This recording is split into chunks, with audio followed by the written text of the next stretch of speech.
मैं एक गुणवान लड़की की एक कहानी कह रहा हूँ। जैसे अगर हम लड़का देखने के लिए जाते हैं तो लड़का जो है गुणवान होना चाहिए और रूपवान नहीं होना चाहिए। क्योंकि अगर रूपवान लड़का होगा उसमें कोई गुण नहीं होगा तो हमारी बेटी भूखी ही तो मरेगी।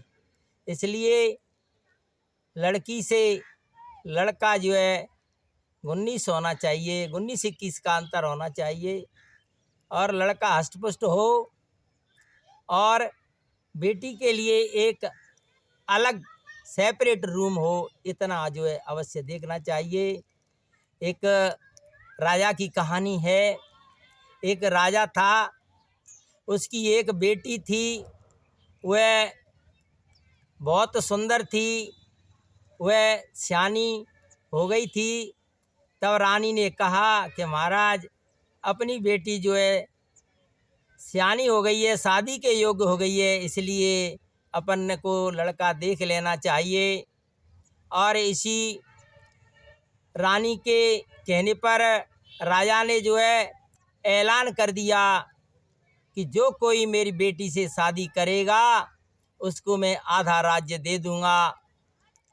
तो तारीख निश्चित कर दी गई। उसी तारीख में बहुत से राजकुमार आए। तब राजा ने एक एक करके राजकुमारों को बुलाया और राजकुमारों से कहा कि भाई एक शर्त है, वो अगर मंजूर हो तो तुम देख लो। तब राजकुमारों ने कहा कि महाराज बताइए। तो कि देखो भाई, मेरी बेटी आँखों से अंधी है, कानों से बहरी है, मुख से गूंगी है, हाथों से लूली है, पैरों से लंगड़ी है। बोलो इसमें मंजूर हो तो मेरी बेटी की शादी के लिए हाँ कर दो। लेकिन सभी राजकुमार एक एक करके सब मना करते गए कि ऐसी लड़की से कौन शादी करेगा, ऐसी लड़की से हम क्या करेंगे। अंत में एक राजकुमार लास्ट में जो आया तो राजा ने कहा कि तुम शादी करोगे? कि हाँ महाराज, मैं आपकी बेटी से शादी करूँगा। कि शर्त है सुनी कि मेरी बेटी आँखों से यानी अंधी है, बहरी है, गूंगी है, लूली है और लंगड़ी है। बोलो शादी करोगे? कि हाँ महाराज, मैं आपकी लड़की से शादी करूँगा, मुझे ये सब शर्त मंजूर हैं। मेरी आँखों से आपकी लड़की देखेगी, मेरे कानों से सुनेगी, मेरे मुख से बोलेगी और मेरे हाथों से काम करेगी और मेरे पैरों से चलेगी।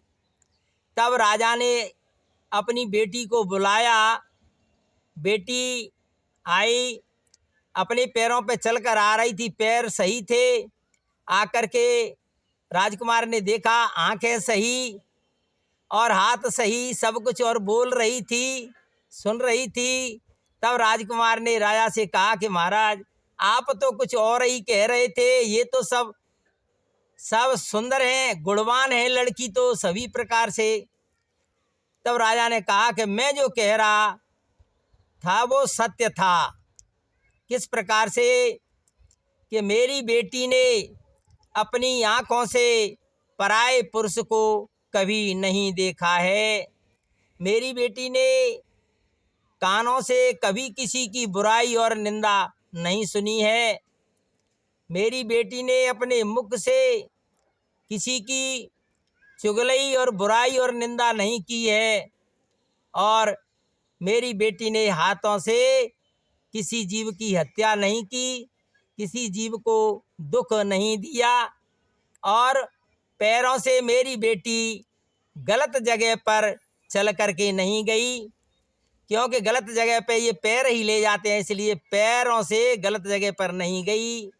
इस प्रकार से भाइयों ये 6 सूत्र हैं, इनको बहन भाई बेटा बेटी सबको ध्यान रखना चाहिए।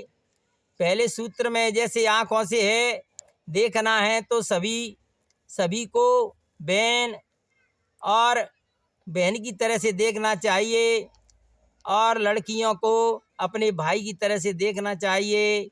इस प्रकार से अगर सभी बहन भाई और लड़का लड़की सभी इस तरीके से अच्छी दृष्टि से देखेंगे, किसी की चुगली निंदा नहीं करेंगे, किसी की हत्या और किसी को दुख नहीं देंगे, तो उस घर में स्वर्ग होगा और हमारा देश भी स्वर्ग बन जाएगा। बोलिए सतगुरुदेव।